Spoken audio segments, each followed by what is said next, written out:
So in this video, I'm going to be talking to you about how long does it take for you to actually do a deal.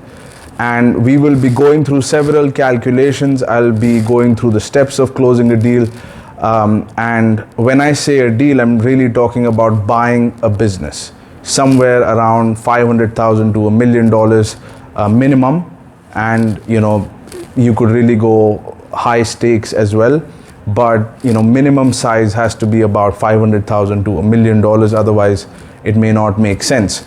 So that size of a transaction where you go in and you find a business of that size, you negotiate the price and you actually purchase and buy that business. So how long does it take for you to do that from beginning till that point? So I'm going to be going through several steps and several variables involved with which you can calculate how much time it might take you.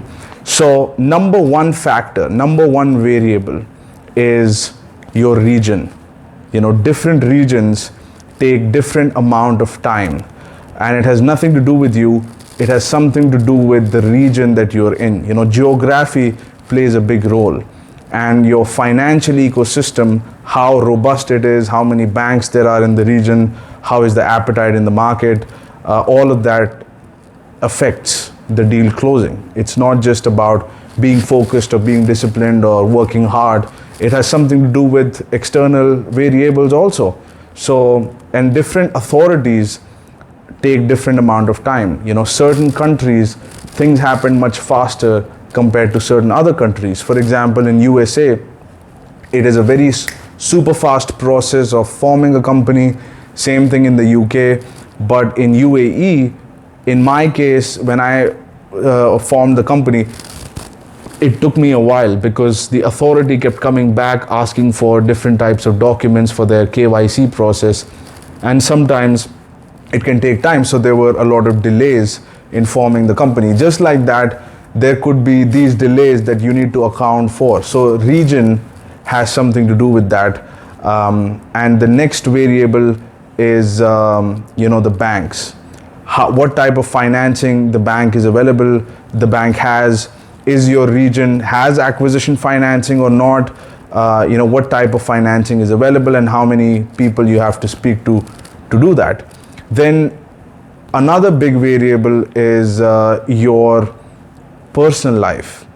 A lot of people have very big and large personal life. It's one of the reasons why my mentor Dan Pena talks about the personal life so much in the Castle seminar, is not because personal life is necessarily important with business, but for most people, that's a very big part of their life, is their personal life. And if you're creating wealth is your goal, then that equation has to shrink. Your personal life will reduce in size and your business life will increase in size.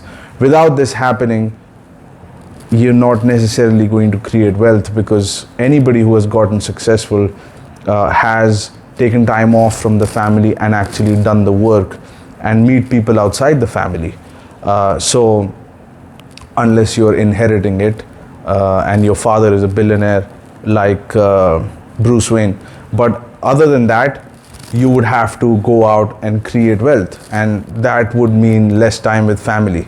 So the size of your personal life will govern how much time you spend on the business. Another factor is, do you have a job while you're building this or not? So the hours that you would spend on a job. Someone who has significant amount of savings, a couple of $1 million, and they can last a couple of years, their spending is not that much. They spend money conservatively and they have a lot of money, or a couple of $1 million in the bank. They do not have to do a job. They can do this full time. So in that scenario, the growth would happen much faster. There is another factor where you have a lot of money, you may get too comfortable. Some people go through that. Some people, no matter how much they get, they stay hungry. If you are that, then you're going to go faster, even if you have money. So that's another factor. Do you have a job, or do you have just a lot of money saved up and you can do this full time?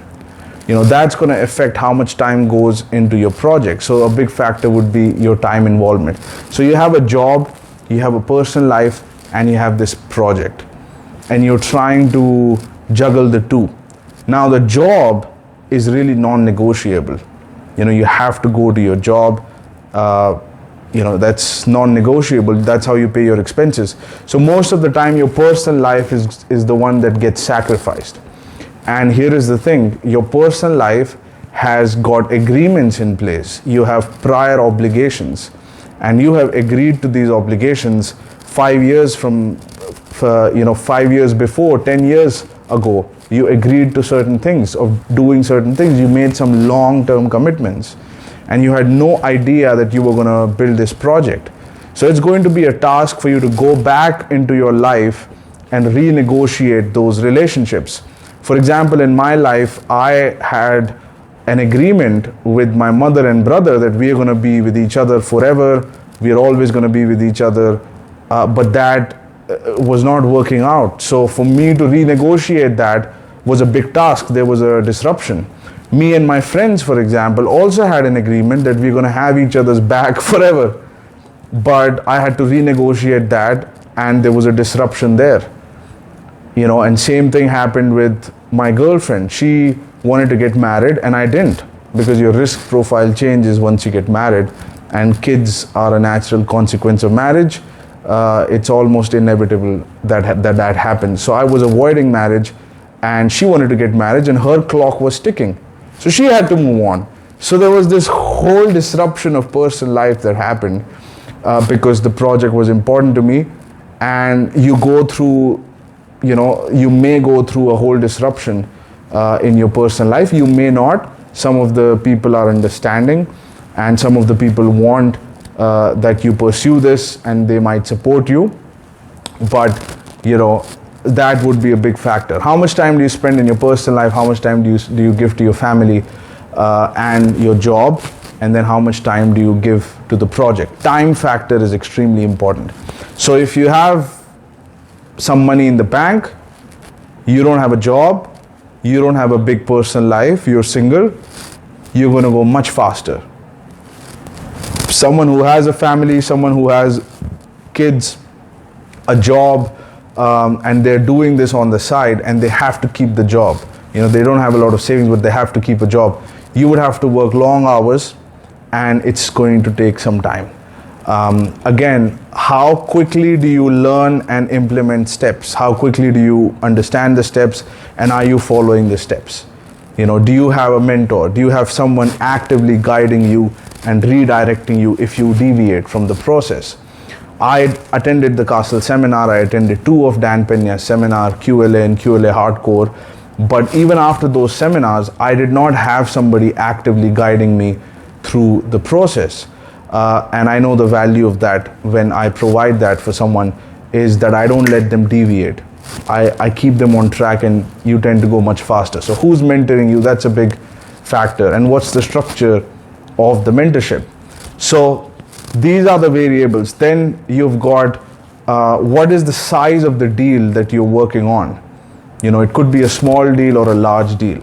Larger deal takes time. Why? Because there are many more variables. It may take a longer time to do due diligence. It may have multiple partners. For example, a $25 million company very rarely has one shareholder. It typically has 3 or 4 shareholders. So you are dealing with 4 different individuals with 4 different lives and 4 different interests and 4 different reasons why they want to do a deal. 2 might want to do a deal, 2 may not want to do a deal. 3 might want to do a deal, 1 may be resigned for the deal. So there are these complex dynamics where you have multiple shareholders in a bigger transaction. Then the valuation may be a little bit high on these businesses. So you may have to raise equity. So now you have bank financing and you have equity financing. So again, the deal is big, takes more time for due diligence, more business partners, so there is a higher chance of a deal cratering because you have many more partners involved. And the longer you spend time having the discussion, the more likelihood that the deal would not close, because during this long time, other people can start coming giving the offer, and there is more competition on bigger deals. So there's more competition on bigger deals, the price is high, there are multiple shareholders, and you have got the equity and the debt piece. Before, you would raise capital from a bank and you would finance the deal, but now, because the valuation is a little bit higher, you may have to find an investor, and you have an added piece there, and the due diligence costs for these doing due diligence on larger deals is high, and you may have the money, you may not have the money, so there is an added risk, and all of this takes toll on your emotional bank account. So the point is, what size of a deal you're working on is a variable. Larger deals, if you're focusing on larger deals, it takes way longer to do it, and it takes way more risk appetite, and there are many variables due to which the deal can fall out. So that's why my mentor Dan Pena said, don't go for the larger deals, go for the smaller deals, right? So you've got these, whether you do large or small, some people go for the large, that's fine. And some people spend time doing large and then they come back to the small. You have a lot of those people. So the size of the deal also is a big factor in calculating how much time it'll take you, and it's different for everybody. The smaller deals, again, depends on how do you finance it. If you go to a bank, it's going to take longer. Bank, you may have one warm-up meeting, then you propose the deal, then they go back to the credit committee, then they come back to you with a response. You may have to speak to a lot of bankers. How many banks did you talk to? Talking to bankers can be very time consuming because you're talking to a lot of bankers. You always want to talk to a lot of bankers. You always want to have a huge list of bankers. So you're constantly in these presentations with bankers. So how many bankers do you have involved? To finance a deal, it could take 6 months, couple of months to just get a feel for it. They will go propose the deal, come back, change a few things, then you do your due diligence, the bank does their due diligence, and there is an approval process there, and many things can go wrong during this time.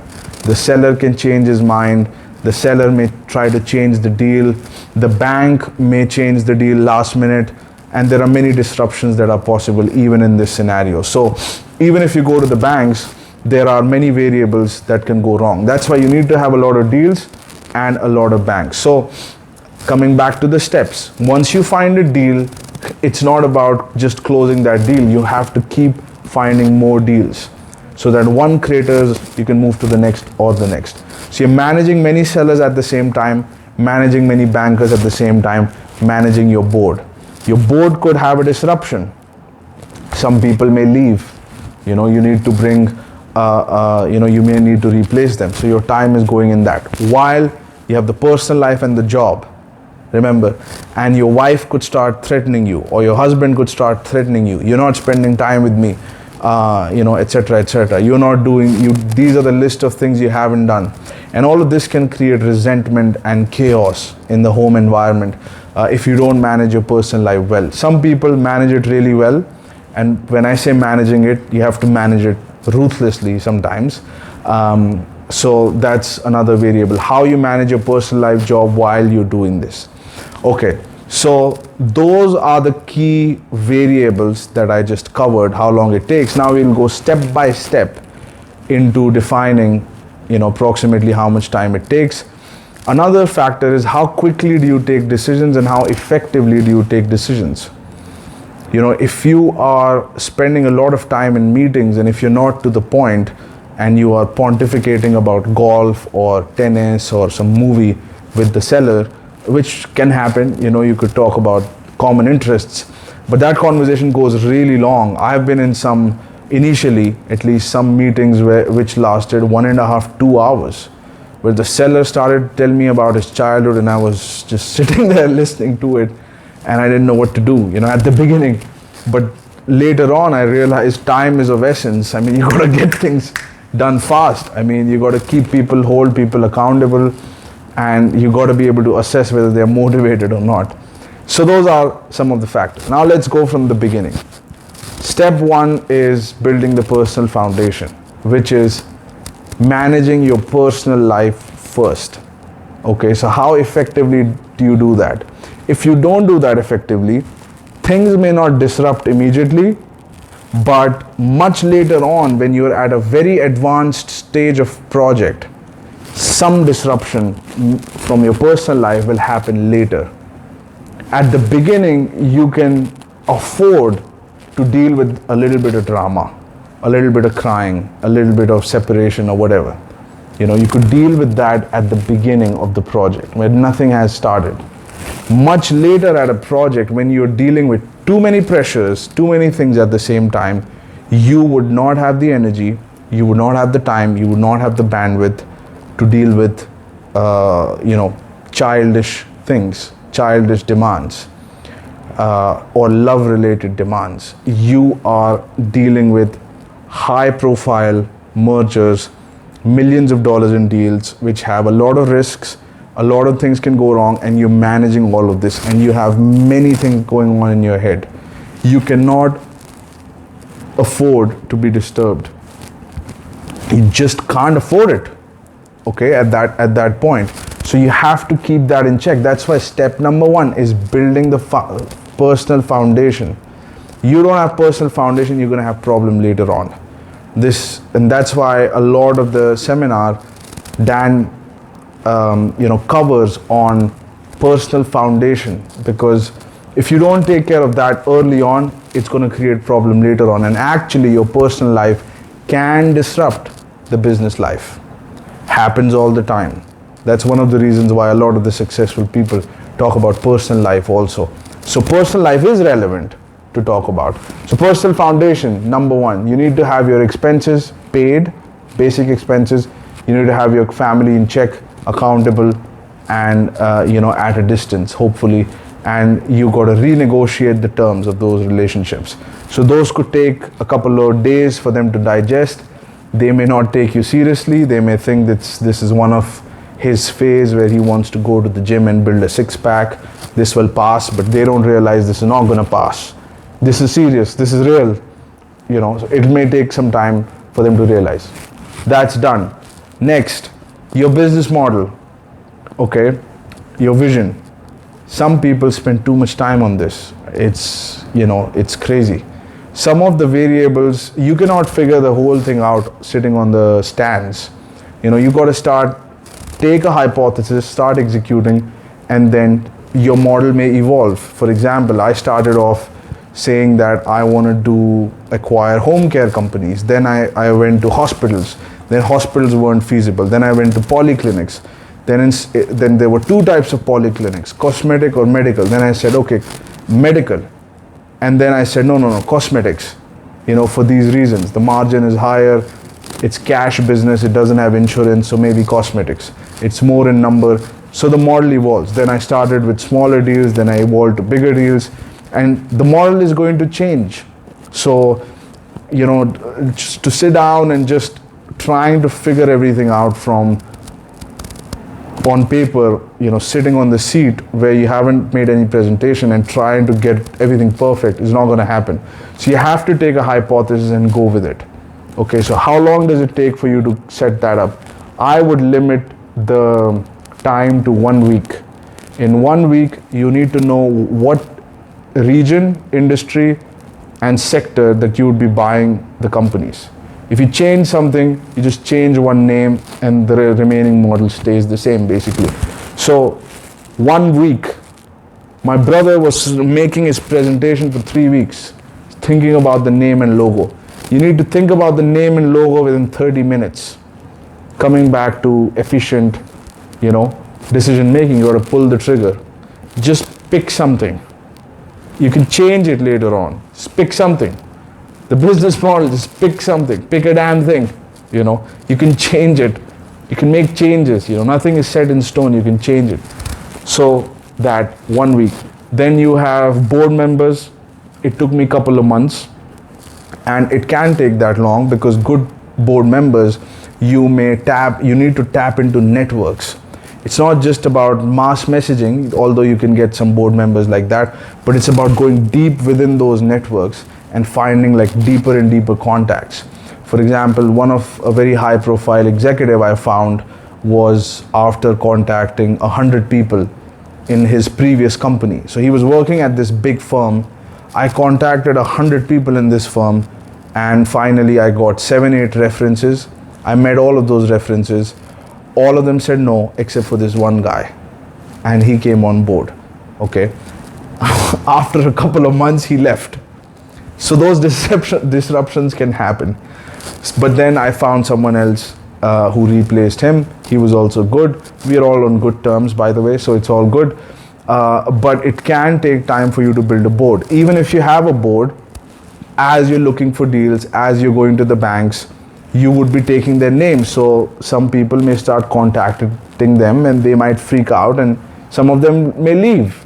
Some of the board members I had initially at the very beginning left. I replaced them. So that takes time. So I would say a couple of months to building a board. So you've got personal foundation, I would say a couple of days. Business model, a week. Sometimes it can take 2 weeks. Board could take a couple of months. Again, quality is important here. Then you gotta get your accounting firms and law firms, external firms. This can take like about 14 to 20 days, realistically speaking. All of these steps can be done faster, but that would be my generic timeline. And then you have several banks that you would be contacting. So again, you got to send requests, they accept, then you send message, some will respond, some will not. You have to do a high volume. There is a limit on LinkedIn or email if you're sending to do that. There's only so much productivity in the day. So that can take a couple of months as well to line up banks. And then you've got the sellers. Until the point you're building the board, it's pretty straightforward because you're dealing with the decision maker. The person is representing himself in the meeting. He's not representing a company, he's representing his interest. So you're dealing with the decision maker. One person can tell you yes or no right there when you're building the board. Law firms also, it's pretty straightforward who the decision maker is. That's also a straightforward step. The moment you start dealing with the bank, where there is a whole bureaucratic process, this person needs this person's approval and go through these channels and this channel, and this is not the right channel, and you got to go through that and this and that. It's a whole maze. So dealing with banks, now you're entering into bureaucracy, where some of the junior bankers will pretend to have decision-making powers, and the senior bankers sometimes pretend that they don't have any power, but they are the ones in power. So it's a little bit challenging to find who the decision maker is. Sometimes it's multiple people. So navigating through the banking channels can be a challenge, and each bank is set up differently. Okay, no bank is the same. They're similar, they operate on the same principles, but their organizational structure and decision-making structure can be different. Their titles, the banker is called, they could be called a vice president or a director. It's all different. Okay, head of corporate, for example. There are so many titles you would come across. All of that can be confusing because every bank has a different process. So that could take a couple of months, and it doesn't stop. And then you have the sellers, which is a whole process. You make the phone call, the gatekeepers, the maneuvering within these organizations, reaching out to the decision maker, how to assess they are motivated, they are not. They could be fooling you, to be honest. Imagine somebody walks up, knocks your door and says, I want to buy your house. You have no intention to sell your house, but wouldn't you want to know what the price is? What they're offering? Maybe they are offering $100 million for your house. Who knows, right? Everybody wants to do a wishful thinking. So somebody walks in with a suit like me, they want to know what the price is, whether they want to sell it or not, and they want to waste my time. So that's going to be very challenging because you don't know whether they really want to sell or not. It's a guesswork. And just to reach the decision maker, you went through a bureaucratic process. All of this takes time. So you could say a couple of months to finding a deal if you're, again, making phone calls every single day, and you don't really know if it's a deal or not until it closes. Okay, you could talk about deals, but until it closes, it wasn't a deal. because they could be fooling you for months. Months. They could be saying, yes, let's have another meeting, and then they don't take a decision. So you have to hold them to account, and you will discover some tricks if you're smart, how to take decisions fast and hold them accountable, and if they're not taking a decision, how to move on. So how long do you get stuck in this process? It's kind of like being in the friend zone, where the girl is just leading you on. It's about to happen, sex is about to happen, it's about to happen, and then years go by and you're just buying flowers. It's very similar in mergers and acquisitions. The person who has something that you want may just enjoy the power of swindling you around, and that happens. Trust me, it happens. So you got to assess that. It could take a couple of months, and then additionally it could take a couple of months with bank. It could take 3 to 6 months for financing. Easy. That's after you have found a deal, negotiated the deal, structured everything. It could take 6 months, 6 to 8 months to get financing. 2 months could be just finding the right bank and presenting the deal. Another 3 months could be back and forth and approvals, and then another 2 months could be due diligence. So keep 6 to 8 months if you have to finance a deal. Again, it's different region to region. USA may be a little more faster, Germany may be a little bit more faster, UK may be a little more faster. They have processes in place. Not every bank is dodgy, but a lot of them can be. Some of the banks are straightforward. They take you really fast and they give you decisions sometimes right away, sometimes in a couple of days. So it's all different. So and then you've got the due diligence piece, which can also take 1 or 2 months. So you're looking at easy, 12 to 18 months of work until your first deal. There is no guarantee. If you're asking me for a guarantee, so 12 to 18 months, it's going to happen. No, there is no guarantee, because your personal life could go into disruption. Your job could go into disruption. You could have multiple deal failures. There are so many variables involved here. You have the board, you have the accounting firm, law firm, bank, several banks, sellers, their motivations, your ability to judge them, your ability to judge whether it's a deal or not. And initially, when you're not experienced, you may make mistakes, you may misread people, you may misread situations, because not everybody is very clear in their communication. Some people will speak in a very vague language, and it's very common in business to speak in a vague language because they want to lead you on. Guess what? The more time you invest in a deal, the more time you're likely to invest. The more time you invest in that, the more money you invest in that, the more time you're more likely to invest, and then ultimately you will get locked in and keep justifying your involvement with the deal. I remember in hardcore seminar, many people came and Dan said, you should have walked away from this deal in 10 minutes. And you spent 6 to 12 months because you thought this is a deal. This is not a deal. And then he said, you wouldn't know a deal if it bit you in the ass. Because it takes experience to really, feel that yes, this is a deal. This is serious. This is happening. A lot of the people in the business world will talk to you. Trust me. Right now you may think they will not even talk to me. They will talk to you. And you will feel happy they're talking to me, which means it's a deal. That's not the case.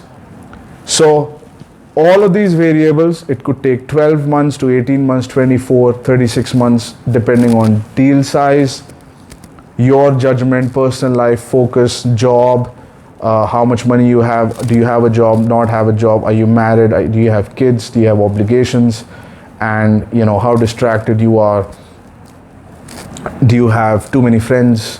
All of those personal variables affect, and then obviously who's mentoring you, who's guiding you through this process. If you're using the free materials, there might be a lot of misinformation there. You may get distracted. You may do a couple of steps wrong. For example, there is a step where you make sure that the board members have not met until the companies are formed. And I've seen some of the people, all of their board is sitting. There's no company, no agreement, no non-compete. and that's a recipe for getting your head cut off, okay, getting thrown out of your own company. So you could spend 6 months doing that, and then on the 8th month you could go right back to the beginning, and then you may obviously exhaust yourself, exhaust your finances, exhaust your time. So who's guiding you through this process? And your personal life, your financial position, the availability of your time, your focus, your ability to take risks, because some of the steps will have risks in it. You may, fear may show up in it. If you have to talk to a $1 billion CEO, you may keep delaying the meeting, you may not make the phone call, you may just lie on the bed. I remember I used to lie on the bed. I would have to call someone and I would be like, let me just lay down for some time. The adrenaline is shooting up, my whole body is going into analysis paralysis. I don't want to embarrass myself, and all of these emotional roller coasters that you would be going through. And again, to re-emphasize, your personal life would be coming in between all of this. So that's the whole process. I hope I can create a lot of excitement sharing this. But this is what the process is, okay? It's high pressure thing, it's a high performance thing, it's no joke, and there are many variables. So that's some estimate of how long it takes. One scenario where it happens the fastest is when you do a 100% seller's finance deal. When you do a 100% seller's finance deal, you're not dealing with a lot of bureaucratic processes with the bank. You're dealing with one seller who's motivated and you. It's very simple, and you sign an agreement and you have it.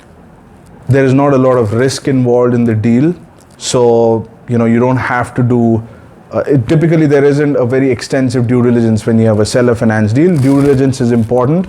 You have to do due diligence, you have to use your board, but due diligence tend to be light on seller finance deal because the risk is low.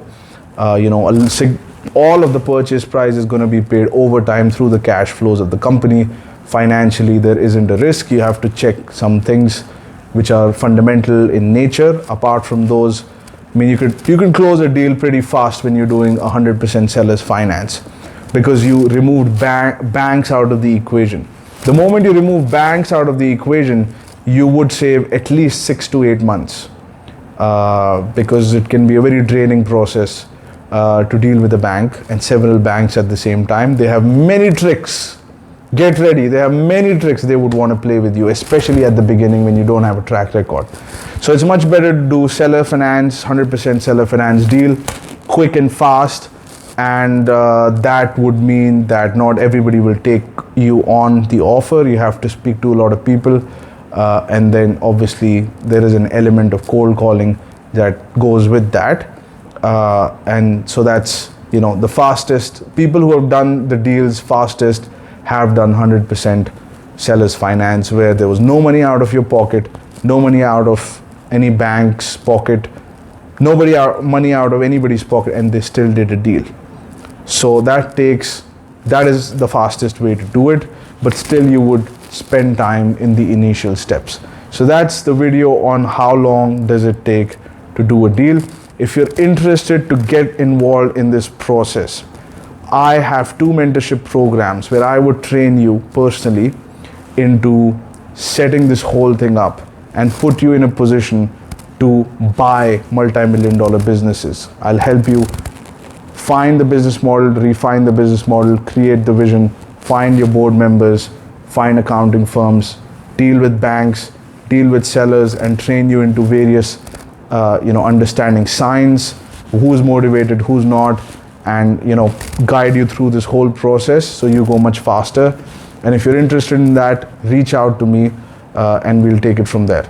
The best way to reach out to me is email. If you send me an email, I would send you a form to fill up that would give me some information about you so that we can have a more productive call. Once you fill up the form, you would get 1 free consultation call with me. On this call, I would understand a little more about your region, where you are and what your goals are, and then we will agree on which is the best format for you, the group or the one-on-one. Okay, and then we will decide whether we go forward or not. and then the mentorship itself is going to be a paid mentorship, but you would get one phone call for free. And again, you have to qualify for the free consultation call. I don't do it with everybody. Some of you who have emailed me, you know this, that I don't do it with everybody. Some of you, I've done it. So you have to apply for it, and you have to apply for the mentorship, and you have to qualify. This is again keeping in mind the nature of the business model. It's not for everybody. It's for few individuals who are hungry, who want to get into the game of buying businesses and create wealth for themselves. Hopefully, if you execute all the steps right and you find good deals. Also, one of my mentees recently closed a very high profile executive in Coca-Cola. He was at the upper echelons in the organization, and this guy has done billions of dollars of deals. And one of my clients, who is in his early 20s, got him to be his board member. They still need to have a formal agreement, but he has said yes, and he's favorable to the project. He understands the project, and they would be signing the agreement once he has completed a few steps. And another one of my clients is almost about to complete his board.